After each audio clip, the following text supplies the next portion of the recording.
श्रीकृष्ण परब्रह्मणे नमः।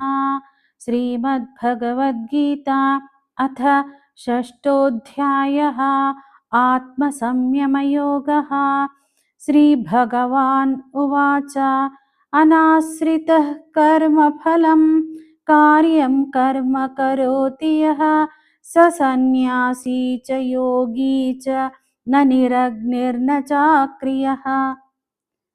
శ్రీ భగవానుడు పలికెను, కర్మఫలాలను ఆశ్రయింపక కర్తవ్య కర్మలను ఆచరించువాడే నిజమైన సన్యాసి, నిజమైన యోగి. కానీ కేవలం అగ్ని కార్యములను వదిలినంత మాత్రాన సన్యాసి కాడు. అట్లే కర్మలను వదిలినంత మాత్రాన యోగి కాడు. యం సన్యాసమితి ప్రాహు యోగం తం విద్ధి పాండవా నహ్య సన్యస్త సంకల్పో యోగి భవతి కశ్చన.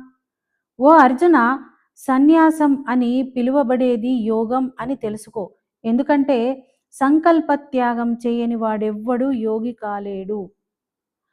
ఆరురుక్షోర్మునేర్యోగం కర్మ కారణముచ్యతే యోగారూఢస్య తస్యైవ శమః కారణముచ్యతే. యోగాన్ని సాధించాలి అనుకునే మునికి కర్మే సాధనం. యోగాన్ని చక్కగా సాధించిన వ్యక్తికి సంకల్పత్యాగమే సాధనం.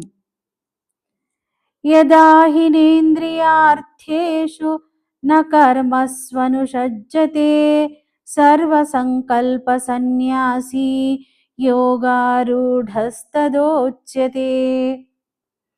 యోగారూఢుడంటే ఇంద్రియ విషయాలలో ఆసక్తి లేనివాడు, కర్మల యందు ఆసక్తి లేనివాడు, సంకల్పాలన్నీ వదిలిపెట్టినవాడే. ఉద్ధరేదాత్మనాత్మానం ఆత్మానమవసాదయేత్ ఆత్మైవ హ్యాత్మనో బంధుః ఆత్మైవ రిపురాత్మనః. మనుషులు ఈ సంసార సాగరం నుండి తమను తామే ఉద్ధరించుకోవాలి. తమకు తామే అధోగతి పాలు కారాదు.